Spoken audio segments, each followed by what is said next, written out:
सब सबको जय यीशु की। एक बार फिर से परमेश्वर का धन्यवाद कि हमें वो लेके आया उस जगह पे जहाँ पे हम आके परमेश्वर के वचन से कुछ बातों को सीखने और समझने की कोशिश करते हैं। आज हम देखेंगे इफिसियों के खत से, उसके पहले अध्याय से, उसकी 13 और 14 आयत।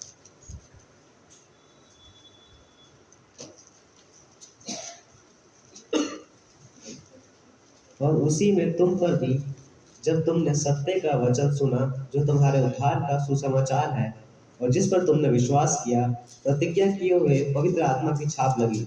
वह उसके मोल युगों के छुटकारे के लिए हमारी विरासत का बयाना है कि उसकी महिमा की स्तुति हो। आमीन। इसमें आज हम 3 बातों को देखेंगे। पहला कि उसने हमें उद्धार दिया, दूसरा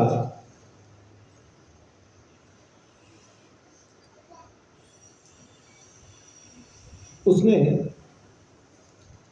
हमारे साथ एक प्रतिज्ञा की है, माने छुटकारा दिया, मोल लेके छुटकारा दिया है। और तीसरा हमारे लिए उसने मिरास रखी है, एक विरासत रखी है। यहाँ पे पौलुस बात कर रहा है इफिसियों के लोगों के साथ, इफिसियों की कलीसिया के साथ, और शुरू कहां से करता है कि उसी में तुम पर भी, जब तुमने सत्य का वचन सुना जो तुम्हारे उद्धार का सुसमाचार है, जिस पर तुमने विश्वास किया, प्रतिज्ञा के हुए पवित्र आत्मा की छाप लगी।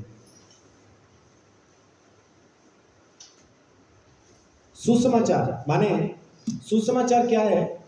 सुसमाचार यही है कि प्रभु यीशु मसीह मेरे लिए आया, मारा गया, गाड़ा गया, तीसरे दिन मुर्दों में से जी उठा, उसने अपना लहू बहा के, अपने लहू से खरीद के मुझे परमेश्वर की संतान होने का अधिकार दिया।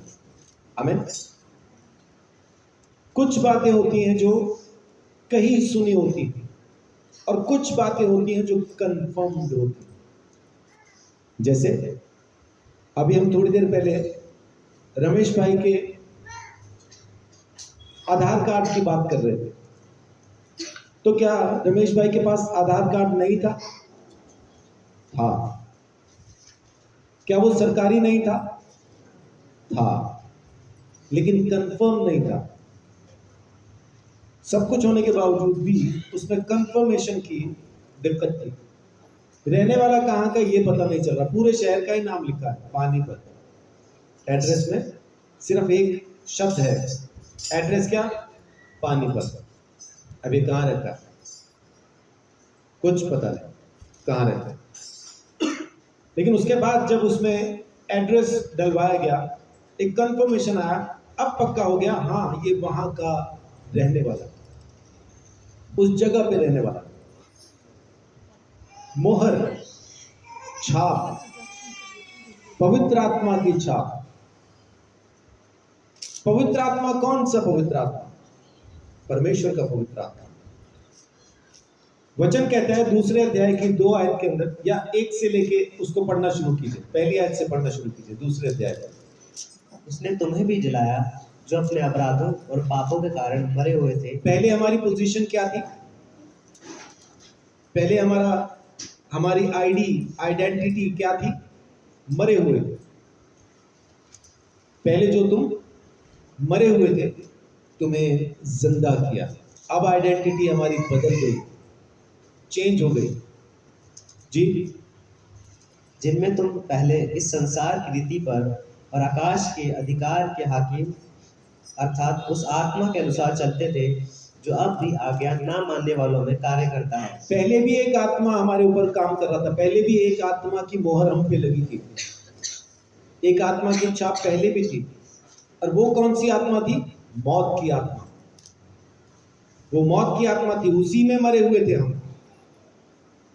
हम उसी आत्मा में थे पहले। मौत की आत्मा की छाप पहले हमारे ऊपर थी, लेकिन फिर उसके बाद क्या हुआ? हम जिंदा किए गए। कैसे? आगे देखिए। इनमें हम भी सब के सब पहले अपने शरीर की लालसाओं में दिन बिताते थे, और शरीर और मन की इच्छाएं पूरी करते थे और अन्य लोगों के समान स्वभाव ही से क्रोध की संतान थे। जी, क्रोध की संतान थे। मौत की छाप लगने की वजह से क्रोध की, पाप की संतान थे, परमेश्वर की संतान नहीं थे। जी, परंतु परंतु परमेश्वर ने जो दया का धनी है, अपने उस बड़े प्रेम के कारण जिससे उसने हमसे प्रेम किया, जब हम अपराधों के कारण मरे हुए थे तो हमें मसीह के साथ जिलाया। हम्म, अनुग्रह ही से तुम्हारा उद्धार हुआ है जी, और मसीह यीशु में उसके साथ उठाया और स्वर्गीय स्थानों में उसके साथ बैठाया, आमीन। कि वह अपनी उस कृपा से जो मसीह यीशु में हम पर है, आने वाले समयों में और अपने अनुग्रह का असीम धन दिखाए। आमीन। वचन कहता है कि हम मरे हुए थे, पहले हमारे ऊपर एक और आत्मा की छाप थी जो पाप की आत्मा है। पाप की आत्मा की छाप की वजह से हम पाप की संतान थे, परमेश्वर की संतान नहीं थे। लेकिन परमेश्वर ने अपनी बड़ी दया, बड़े अनुग्रह से हमें जिंदा किया, यीशु के साथ जिलाया, यीशु के साथ उठाया, यीशु के साथ अपने सिंहासन पे बिठाया। आमीन। परमेश्वर का आत्मा जिसने हमारी जिंदगी में काम किया, कौन सी आत्मा ने हमारे ऊपर छाप लगाई है? वो आत्मा जो परमेश्वर का आत्मा है, जिसने प्रभु यीशु मसीह को भी मुर्दों में से जिंदा किया, उसने हमें भी जिंदा किया। रोमियो 1:4।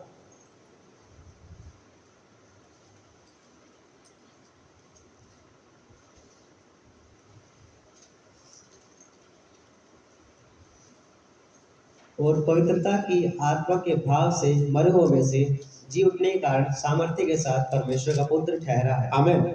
यीशु मसीह पवित्रता की आत्मा के सामर्थ्य से जब जी उठा, उसके बाद परमेश्वर का पुत्र कहलाया। नहीं तो तब तक जमीन के ऊपर वो खुद को मनुष्य का पुत्र ही कहता रहा।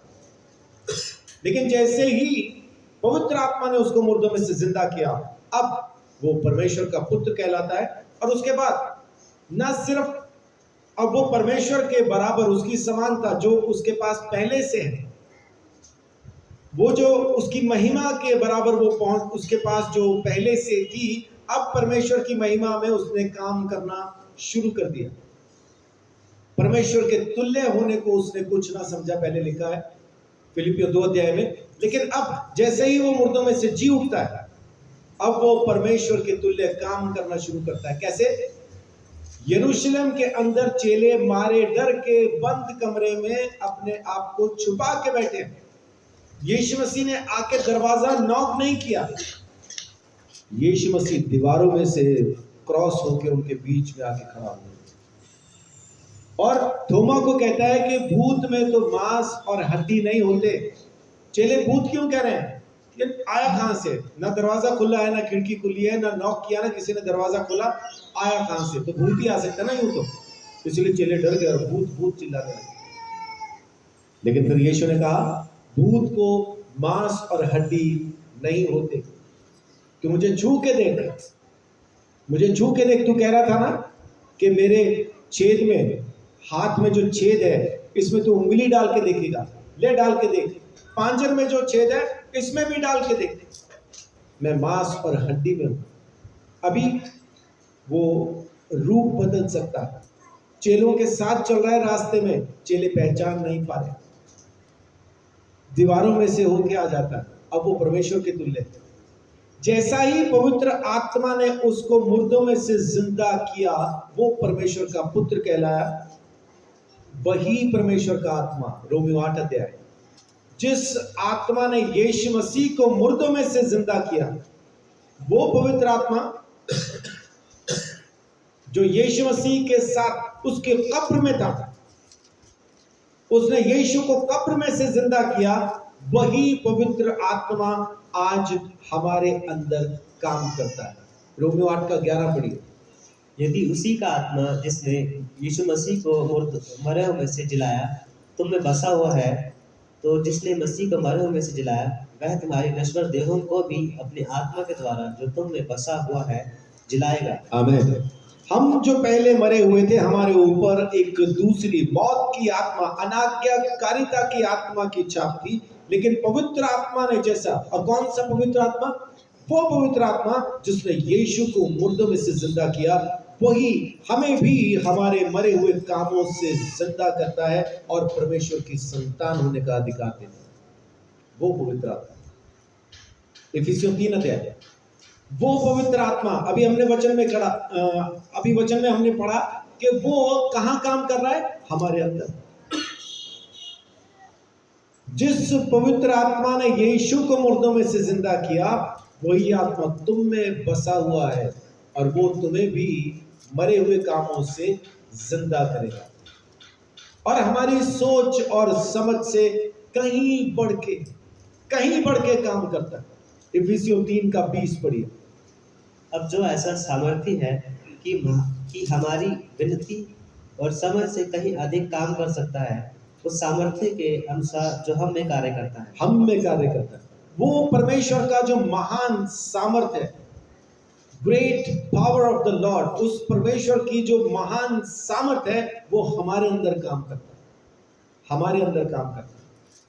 हमें मुर्दों में से जिंदा किया, एक नई आइडेंटिटी उसने हमें दी है। अब हम मरे हुए नश्वर मनुष्य की संतान नहीं है, अब हम जिंदा सामर्थी परमेश्वर की जिंदा संतान है। जिसने यीशु को मुर्दों में से जिंदा किया, वो हमें भी हमारे मरे हुए कामों से जिंदा करता है। वो हमें भी मौत से आजाद करके परमेश्वर की जिंदगी देता है। प्रेरितों के काम 10 अध्याय। सारी जिंदगी यीशु मसीह जब जमीन पे मनुष्य की तरह शरीर में जिंदा रहा, सारी जिंदगी पवित्र आत्मा उसके साथ रहा और फिर जब उसको काम करना था, तब परमेश्वर का अभिषेक उसके ऊपर हुआ। तब उसने वो काम किए जो सोच और समझ के बाहर थे, सोच और समझ के बाहर थे, तब उसने वो काम किए। प्रेरितों के काम 10 का 38। परमेश्वर ने किस रीति से यीशु नासरी को पवित्र आत्मा और सामर्थ्य से अभिषेक किया, वह भलाई करता और सबको जो शैतान के सताए हुए थे अच्छा करता फिरा, क्योंकि परमेश्वर उसके साथ था। आमीन। वही पवित्र आत्मा जो प्रभु यीशु मसीह के साथ रह के काम करता रहा, वो पवित्र आत्मा आज हमें दिया गया है। वही पवित्र आत्मा। यीशु के अभिषेक में और हमारे अभिषेक में जरा भी अंतर नहीं है। वही पवित्र आत्मा जो यीशु मसीह के कब्र में उसके साथ काम करके उसको जिंदा करके मुर्दों में से लेके आता है, वही पवित्र आत्मा हमें भी हमारी मौत से आजाद करके जिंदगी देता है।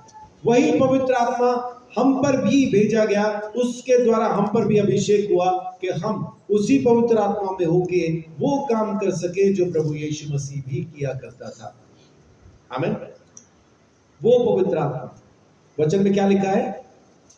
और उसी में तुम पर भी जब तुमने सत्य का वचन सुना, जो तुम्हारे हृदय का, जो तुम्हारे उद्धार का सुसमाचार है, और जिस पर तुमने विश्वास किया, प्रतिज्ञा किए हुए पवित्र आत्मा की छाप लगी। ये प्रतिज्ञा किसने की थी? ये बाप ने प्रतिज्ञा की। ये बाप ने प्रतिज्ञा की योएल 2 अध्याय के अंदर, और यीशु मसीह प्रेरितों के काम 1 अध्याय में कहता है, जो प्रतिज्ञा बाप ने की है मैं जाके उसे भेजूंगा, और जब पवित्र आत्मा तुम पर आएगा तब तुम सामर्थ पाओगे। कौन सी सामर्थ? परमेश्वर की महान सामर्थ। वो परमेश्वर का महान सामर्थ हमारे अंदर काम करता है।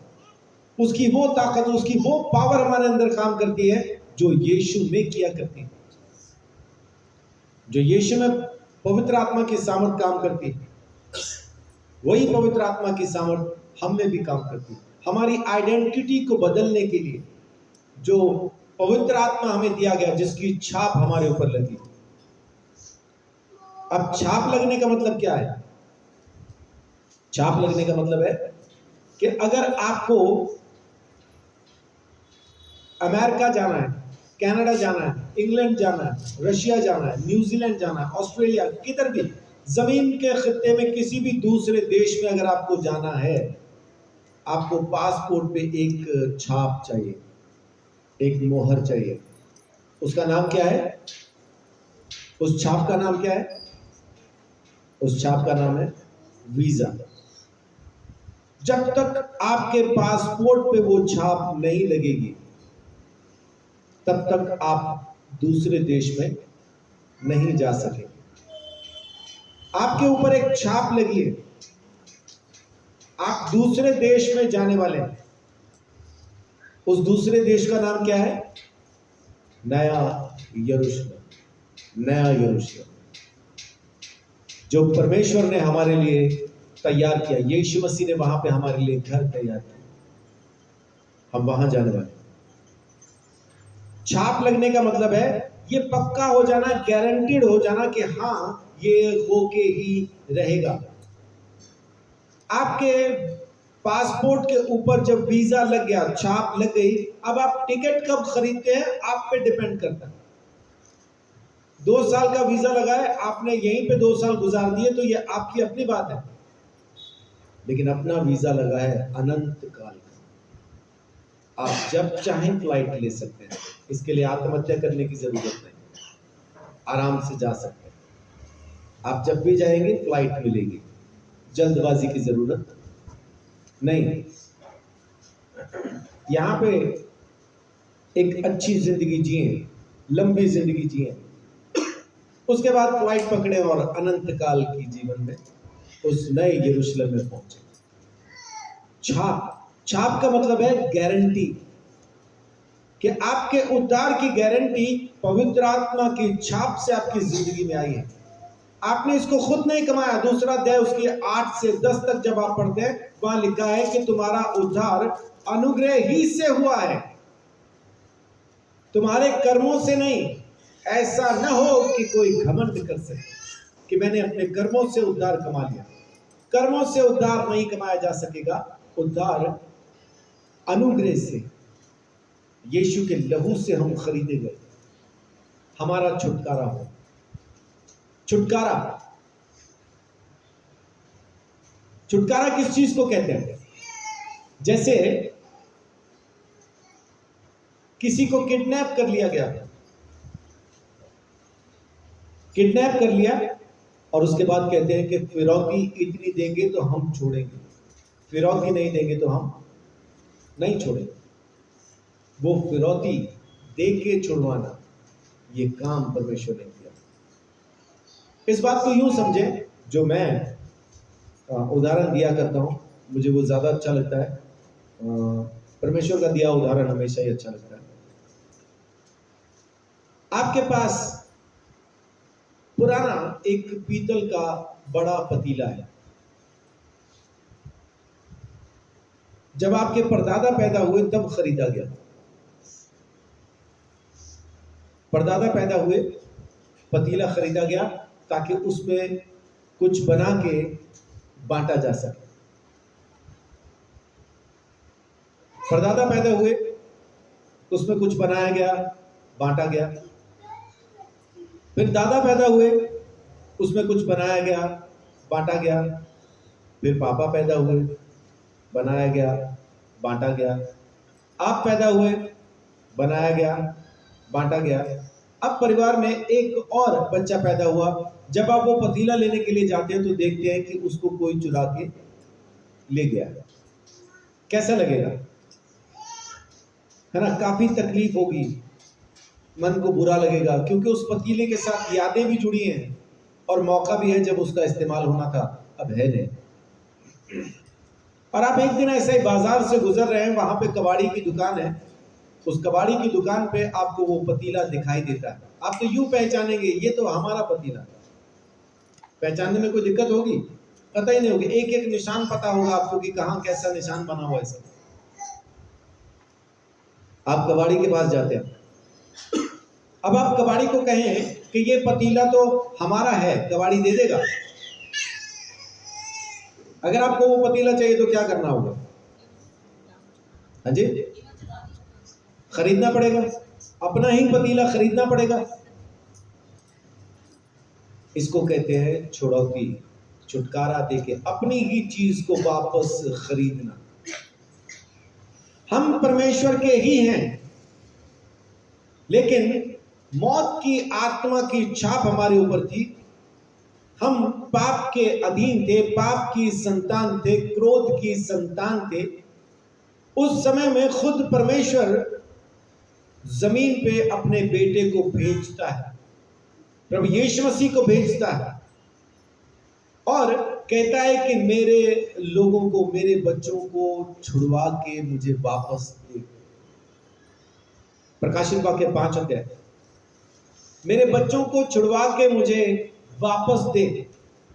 और यीशु मसीह जमीन पे आके दाम चुकाता है, और दाम क्या है? यीशु मसीह का लहू।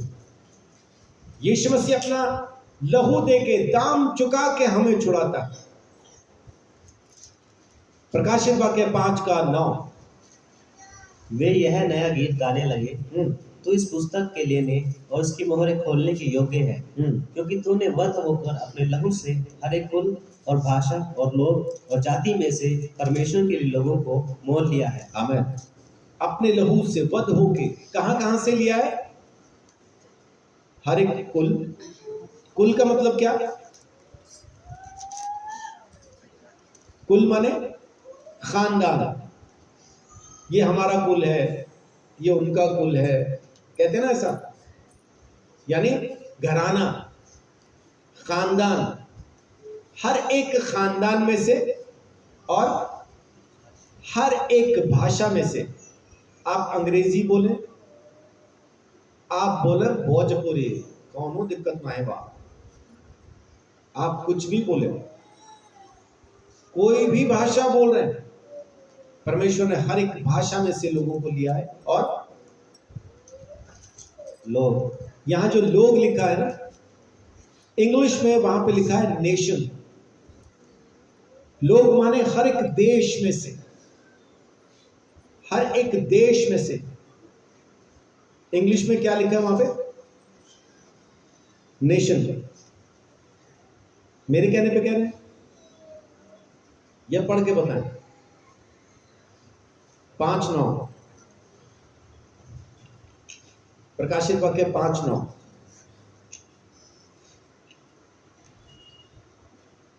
And they sang a new song with these words, You are worthy to take the scroll and break its seals and open it. For you were slaughtered, and your blood has ransomed people for God from every tribe and language and people and nation. अच्छा, वहां पे people ही लिखा है, nation आगे लिखा है।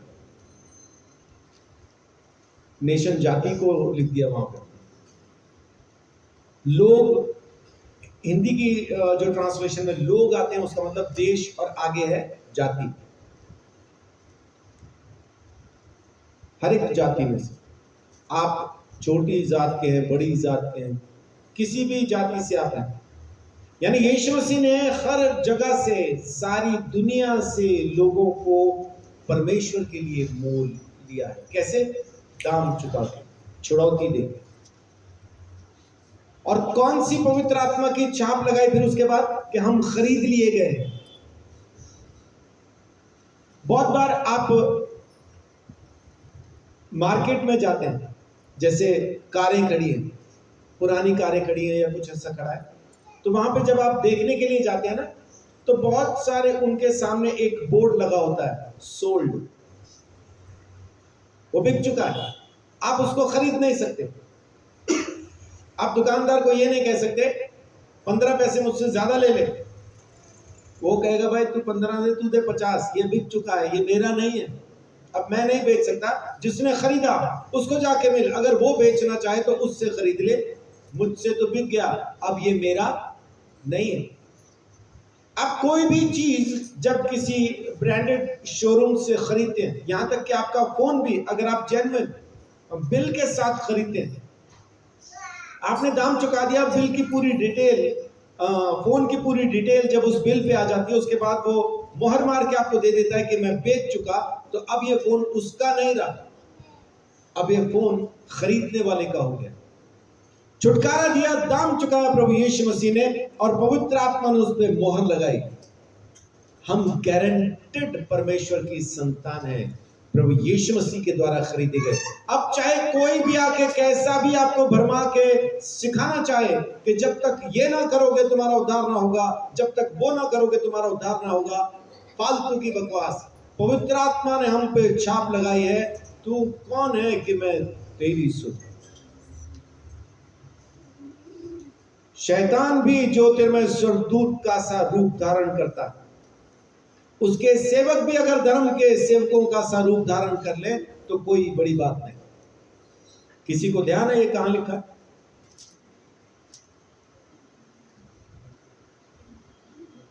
जल्दी से अगर याद है तो जल्दी से बताएं कि कहां लिखा है। कुरिन्थियों में लिखा है, पहला या दूसरा? दूसरा अध्याय कौन सा? दूसरा कुरिन्थियों, जल्दी, उतना टाइम नहीं होता। चलिए 11 का 14।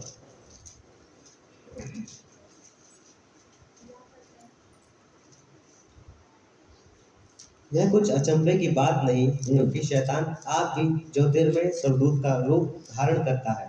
आगे, इसलिए यदि उसके सेवक भी धर्म के सेवकों सा रूप धरे तो कोई बड़ी बात नहीं। कोई बड़ी बात नहीं। आएंगे सिखाने के लिए कि तुम्हारा उद्धार नहीं हुआ। ज्योतिर्मय स्वर्गदूत आएंगे आपके घर, सफेद चोगा पहन के, हालेलुया, ओ प्रभु धन्यवाद, तुम्हारा उद्धार नहीं हुआ, अब चलना। बहुत आएंगे।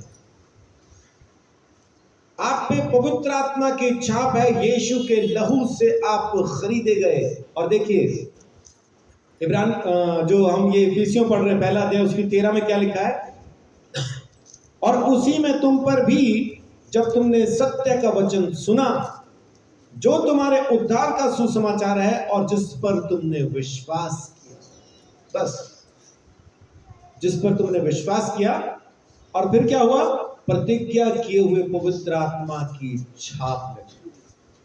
सुसमाचार सुनाया गया जो मेरे उद्धार का है, मैंने विश्वास किया, पवित्र आत्मा ने छाप लगा दी, हाँ इसने विश्वास किया है, तो अब मुझे किसी और की जरूरत नहीं। आत्मा आत्मा से मिलके खुद गवाही देता है कि मैं, आप परमेश्वर की संतान है। और ये आत्मा कौन सा है? वो पवित्र आत्मा जो यीशु मसीह को मुर्दों में से जिंदा करता है, जो यीशु मसीह के ऊपर अभिषेक के तौर पे रहा, जिसके द्वारा यीशु मसीह सारी सेवकाई में चंगाइयां करता, दुष्ट आत्माओं को निकालता और सारे चमत्कार करता हुआ फिरा।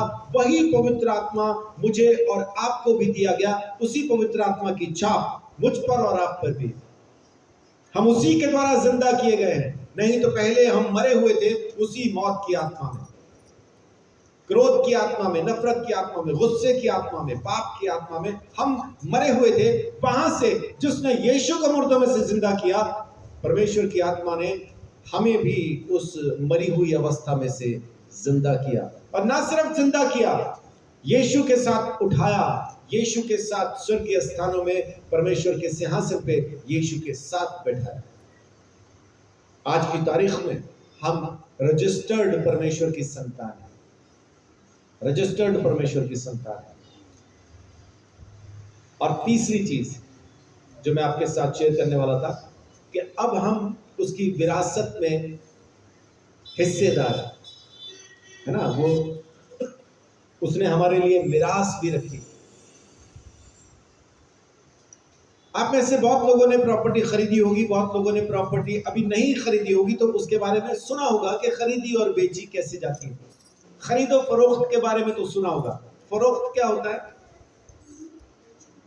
फरोख्त होता है बेचना। खरीद और फरोख्त है ना। लोग फरोख्त को अलग से नहीं समझते हैं, लेकिन फरोख्त का मतलब है बेचना। आप क्या करते हैं? जमीनों की फरोख्त करता हूं, माने जमीनें बेचता हूं, ऐसा। तो जमीन खरीदने और बेचने के बारे में हमने जरूर सुना होगा। प्लॉट पसंद आया, उसके बाद खरीदने का सिलसिला शुरू कहां से होता है? बयाने से। बयाना देने के बाद क्या वो मालिक जिसका वो प्लॉट है, जिसने आपसे उसका बयाना ले लिया, अब इसका सौदा किसी दूसरे के साथ कर सकता है? अब नहीं कर सकता। आपने बयाना दिया, इसका मतलब है कि एक टाइम तय कर दिया गया कि तब तक आप बकाया रकम जमा करा दें तो ये प्लॉट आपका। और अगर उस समय के हिसाब से अगर कोई पैसा जमा ना करा पाए तो बयाना खत्म, बयाना खत्म। और अगर कोई सही समय पे पैसा लेके जाए और प्लॉट देने वाला कहे कि माफ कीजिए मैं अब बेचना नहीं चाहता, तो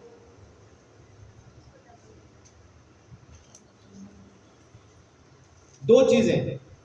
अगर सामने वाला भी मान जाए कि चल ठीक है कोई बात नहीं, तो उसको बयाना दुगना वापस करना होगा, और ना माने तो प्लॉट देना ही पड़ेगा क्योंकि बयाना हो चुका है। लेकिन यहां पे बात हो रही है, खरीदने वाला कौन है? परमेश्वर। खरीदा किसको है? हमें। बयाने में क्या दिया? बयाने में क्या दिया? लहू तो दाम है, फुल पेमेंट है। बयाने में क्या दिया? बयाने में दिया पवित्र आत्मा। छाप किसकी लगी? अब पढ़िए एक बार 13 और 14 को दोबारा से ताकि समझ में आ सके।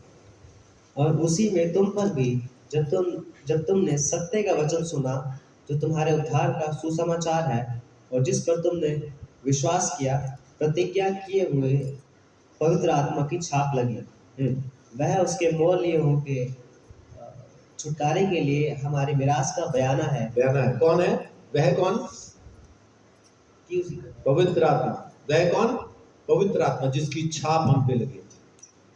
अब यूं समझे कि इस बंजर पड़े प्लॉट का बयाना अगर पवित्र आत्मा है, तो जो मिरास, जो विरासत मिलने वाली है, फिर समझे कि फिर वो क्या है। जमीन पे जिसको पवित्र आत्मा मिल जाए ना, उसको और कुछ चाहिए ही नहीं होता। पवित्र आत्मा की सामर्थ्य से उसके लिए तमाम इंतजाम पूरे हो जाते हैं। कैथरीन कुलमन, एक जमाना था उसके पास रहने को जगह नहीं थी, मुर्गियों के दड़बे में रही वो। मैं मुर्गी क्यों कह रहा हूं? क्योंकि हम शायद सारे लोग टर्की नहीं समझ पाते, है ना। वो थोड़ी बड़ी बड़ी मुर्गी है। वो वहां रही माइनस के टेम्परेचर में, और उसमें छेद होते हैं दीवारों में। उसके पास जो कपड़ा था सारा ही पहन के, सारा ओढ़ के सोती थी, तब भी ठंड लगती होगी। और फिर जब पवित्र आत्मा का सामर्थ्य उस पर आया, उसने सिर्फ सेवा शुरू की। पवित्र आत्मा पैसा कमाना नहीं शुरू किया, सिर्फ सेवा शुरू की। और उसकी सेवा से, उसकी सेवा के प्रभाव से परमेश्वर ने लोगों के मनों को खोला, लोगों ने अपनी जेबों को खोला, और कैथरीन कुलमन एक अमीर औरत में तब्दील हो गई। लेकिन उसने कभी उस पैसे का ना घमंड किया, ना वो कुछ किया। ऐश परस्ती में नहीं, सेवकाई में इस्तेमाल किया। चर्च को अच्छा कर लिया, अपना घर बना लिया, आने जाने के लिए जहाज में आने जाने लगी, तो माने चीजें सही से हो गई। आपने देखा होगा वो पीरों के यहाँ पे कव्वाल आते हैं, कव्वाली गा रहे होते हैं लोग, इतनी इतनी नोटों की ऐसा दत्थियां लेके ना उनके सिरों पे यूं पूरा उड़ा देते एकदम। उनके आसपास नोट ही नोट होते हैं। ऐसा क्यों होता है? उनकी कलाकारी से खुश होकर लोग नोट देते हैं। और जब पवित्र आत्मा आप पे होता है, तो पवित्र आत्मा की जो कलाकारी है, पवित्र आत्मा का जो अभिषेक है, परमेश्वर का जो प्रगटीकरण है, उससे प्रसन्न होकर फिर लोग उस शख्स को पैसा देते हैं जिस पे पवित्र आत्मा काम कर रहा है। अगर कव्वाली गाने से एक कव्वाल अमीर हो जाता है, तो पवित्र आत्मा का सामर्थ्य पाके अगर कोई काम कर रहा है और उसको लोग पैसा दे रहे हैं, और वहां पे वो अगर अमीर हो रहा है, तो ये परमेश्वर की महिमा है। ये पैसा नहीं कमा रहा, पैसा वो कमा रहे जो चीजें बेच रहे। तेल ले लो, ये पानी वाला पानी वाला पानी वाला, तेल वाला तेल वाला, ये जो बेच रहे हैं ना, ये पैसा कमा रहे। खाली हिंदुस्तान की बात नहीं, अंग्रेज, अंग्रेज बोले तो अपने लिए जो गोरा अंग्रेज है, वैसे तो ब्रिटिश को कहते हैं अंग्रेज, लेकिन जो गोरा है वही अंग्रेज है। ऐसा एक बाहर का पास्टर चंगाई के लिए प्रार्थना करता था, लोग चंगे होते थे, और प्रार्थना करने से पहले क्या कह रहा है? सब अपने अपने हाथ में $1000 ले लो, $1000 सब ले लो जो प्रार्थना कराना चाहते हैं।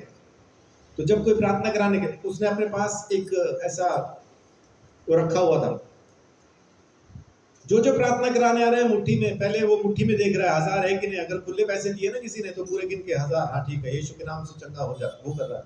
और जिसके पास, जिसकी मुट्ठी में पैसा नहीं है, हटो, दूसरे को आने दो, प्रार्थना ही नहीं कर रहा उसके लिए। ये लोग पैसे के लिए काम कर रहे हैं, ये अभिषेक को बेच रहे हैं। लेकिन जब परमेश्वर का अभिषेक आप पे आएगा तो रुतबा, पैसा, शोहरत, आपकी सेहत, तंदुरुस्ती, सब कुछ परमेश्वर फिर अपने हाथ में लेता है, आपको संभाल के रखता है। ये तो खाली बयाना है, असल कहानी तो अभी आने वाली है। ये उस मिरास का बयाना है जो परमेश्वर हमको नए यरूशलेम में देने वाला है। आमीन।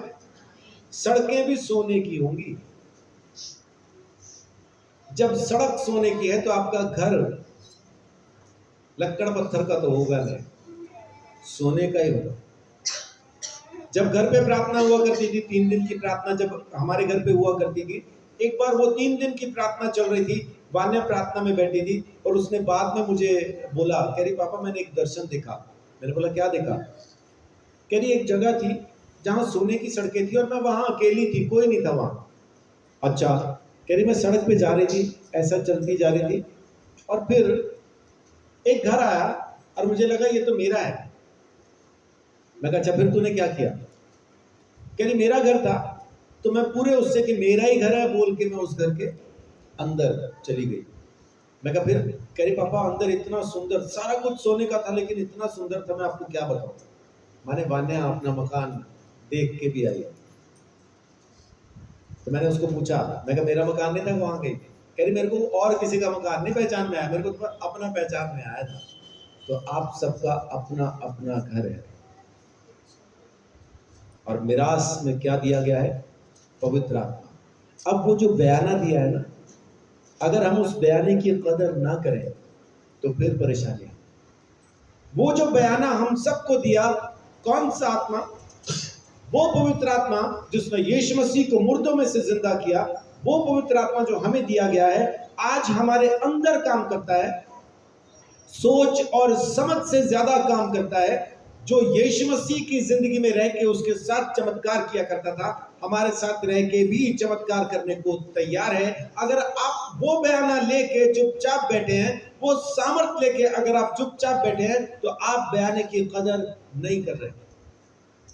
बयाने की जो कद्र होनी चाहिए वो नहीं हो रही। आपको निकलना है। जितना आप उस बयाने की कद्र करेंगे, परमेश्वर आपकी कद्र उतनी ही ज्यादा करेगा।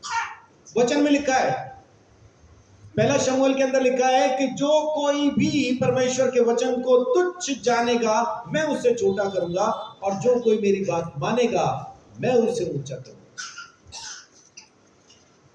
परमेश्वर के वचन के हिसाब से जीना, चलना शुरू कीजिए। जहां तक मेरी याददाश्त काम करती है, मेरे ख्याल पहला अध्याय उसकी 30 या 31 आयत है, लंबी आयत है वो। उसके आखिर में ये बात लिखी है। दूसरा अध्याय, दूसरे की 30 है। इसलिए इस्राएल के परमेश्वर यहोवा की यह वाणी है कि मैंने कहा तो था कि तेरा घराना और तेरे मूल पुरुष का घराना मेरे सामने सदैव चला करेगा। परंतु अब यहोवा की यह वाणी है कि यह बात मुझसे दूर हो, क्योंकि जो मेरा आदर करे मैं उनका आदर करूंगा। देखिए क्या परमेश्वर क्या कमाल की बात कहता है ना, जो मेरा आदर करे मैं उनका। अरे परमेश्वर जिसका आदर कर रहा हूं, आदर करना समझते हैं आप क्या होता है? आदर का मतलब है मैं किसका आदर कर रहा हूं? कोई आया, मैं कुर्सी से खड़ा हो जाता हूं, आइए सर, आइए मैम, बैठिए, क्या लेंगे, ठंडा गरम, माने ये आदर कहते हैं। उनके सामने हाँ जी जी, वो जो कहे मैं करने को तैयार हूं, उसको कहते हैं आदर। और परमेश्वर हमारा आदर कर रहा है तो समझे कि हमारे लिए क्या बाकी रह गया। परमेश्वर सिर्फ हमें देख के यही कह रहा हूं सरदूतों को, है ना। अब जो खुद एक बहुत बड़ा माने राजा है, और राजा अगर हमारा आदर कर रहा है तो जब हम जाएंगे वो तो सिंहासन से खड़ा नहीं होगा। हाँ, वो यही कहेगा, अरे आ गए, आइए, इनको जगह दो, कुर्सी लगाओ, नौकरों को कहेगा, और जो जो कुछ वो नौकरों को कहता जाएगा, नौकर हमारे लिए करते चला जाए, वही हमारा आदर है। अब जैसे ही परमेश्वर हमें देखता है, स्वर्गदूतों को आज्ञा देता है, ये आ गया मेरा दास, आगे मेरी दासी, चल इसके लिए ये कर वो कर, सड़क पे आगे इसका एक्सीडेंट होने वाला है, इंतजाम कर, वो ट्रक को हटा पहले से, यहाँ पे सड़क ब्लॉक कर, ये जाना नहीं चाहिए, वहां नहीं पहुंचना चाहिए, ट्रक के नीचे कतई नहीं आना चाहिए, घर पहुंचना चाहिए। माने इसी को आदर कहते हैं। परमेश्वर संभालना शुरू करता है। जो मेरा आदर करे, परमेश्वर कहता है मैं उसका आदर करूंगा। आगे, और जो मुझे तुच्छ जाने जो मुझे तुच्छ जाने वे छोटे समझे जाएंगे। वो छोटे समझे जाएंगे। परमेश्वर का पवित्र आत्मा जब हमारी जिंदगी में काम कर रहा है, वो बयाना जो हमें दिया गया है, उस बयाने की कद्र करें, उस बयाने का इस्तेमाल करें। जितना इस्तेमाल आप उस बयाने का करेंगे, उतना ही ज्यादा वो बयाना आपकी जिंदगी में काम करेगा, बयाना उतना ही काम करेगा। सो 3 चीजें जो आज आपके साथ मैंने यहाँ पे शेयर की, क्या क्या है? आप में से कोई अगर मुझे याद दिला सके वापस, तो क्या 3 चीजें हैं वो? उसने हमें उद्धार दिया, उसने हमें छुटकारा दिया और उसने हमारे लिए मिरास रखी है। उसने हमें छुटकारा दिया,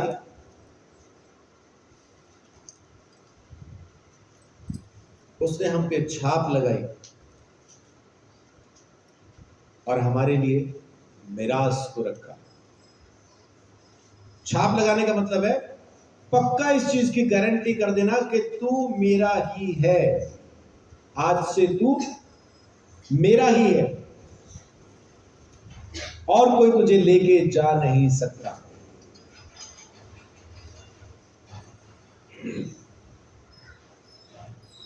सो उस परमेश्वर का धन्यवाद, उसके अनुग्रह के लिए, उसकी आशीष के लिए कि उसने उद्धार किया और इसकी छाप उसने पवित्र आत्मा से लगाई, और फिर उसने हमारा छुटकारा भी दिया, हमें छुटकारा भी दिया और हमें मिरास भी दी। उद्धार की गारंटी है पवित्र आत्मा की छाप। कौन सा उद्धार दिया? जो कोई छीन नहीं सकता। गारंटेड उद्धार दिया। आने वाले समय में हम उस उद्धार को पूरी तरह से पाएंगे, क्योंकि अभी हम जमीन पे हैं, पूरा उद्धार पाके हम उसके घर में प्रवेश कर जाएंगे। दे दिया है उसने, बयाना दे चुका, हम उसी के हैं, प्लॉट उसके नाम पे हो चुका है। अब ये प्लॉट किसका है? परमेश्वर का। खरीदा कैसे? अपने बेटे के लहू से। और छाप किसकी हुई? पवित्र आत्मा। तो पिता, पुत्र, पवित्र आत्मा तीनों ही तो काम कर रहे हैं। बाप के नाम बेटे के लहू से खरीदा गया, छाप लगाई पवित्र आत्मा, और अब हम परमेश्वर के। लेकिन इसमें खास बात जो मैं आपके साथ शेयर करना चाहता हूं वो ये है कि हमारे ऊपर वो पवित्र आत्मा का अभिषेक है, जो पवित्र आत्मा का अभिषेक यीशु पर था। जिसने यीशु को मुर्दों में से जिंदा किया, उसने हमें भी हमारे नाशवान कामों से जिंदा किया। हम जो पहले मरे हुए थे, हमारा आईडी कार्ड पहले कुछ और था, हमारी आइडेंटिटी में था मरे हुए, अब आईडी कार्ड चेंज हो गया, अब लिखा है जिंदा परमेश्वर की संतान। पहले था मरे हुए क्रोध की संतान, अब है जिंदा परमेश्वर की संतान। तो इस पवित्र आत्मा की सामर्थ को अपने अंदर प्रज्वलित कीजिए। वो फैन आग को वो करते हैं ना, पंखा, उसको और भड़काते हैं ना, तेज कर देते हैं। खास तौर से वो भुट्टा भूनने वाले जो होते हैं, है ना, वो पंखे के साथ भून रहे होते हैं। एक आग हम घर में जलाते हैं, क्या उस आग के ऊपर हम लोहा गर्म करके वहां पे कुछ औजार हथियार बना पाएंगे? वही आग लोहार के पास है। तो उस आग में और हमारी आग में क्या फर्क है? हमारी आग सिर्फ जल रही है, लेकिन लोहार की आग भड़की हुई तेज है, वो हवा करता है उसको, है ना, वो हवा करता है। और वो तेजी के साथ निकलती है। वो लोहे को पूरा लाल गर्म कर सकती है और उसको हथियार में तब्दील किया जा सकता है। पवित्र आत्मा हमारे अंदर है घर की आग की जैसा, घर की आग की जैसे पवित्र आत्मा हमारे अंदर है। तो फैन योर होली स्पिरिट, माने अपने पवित्र आत्मा को और भड़काओ, उसको और गर्म करो, तेज करो, ताकि वो अपने जलाल में आए और आपकी जिंदगी में काम करे, आपके आसपास आने वाले हर शख्स की जिंदगी में काम करे। कैथरीन कुलमन की जिंदगी में जब पवित्र आत्मा ऐसा काम करने लगा तो कहां तक काम करना शुरू किया? एक दिन एयरपोर्ट पे जा रही थी कैथरीन कुलमन और वहां पे कोई औरत पहले से बैठी हुई थी व्हील चेयर के ऊपर। कैथरीन कुलमन उसके पास से गुजरी और ये उठ के चलना शुरू हो गई। इस तरह से काम करेगा तो अपने आप को वहां तक पहुंचाए। सो परमेश्वर आपको इस वचन के द्वारा बहुत आशीष, बड़ी बरकत है। अपने अनुग्रह के अंदर संभाल के रखें।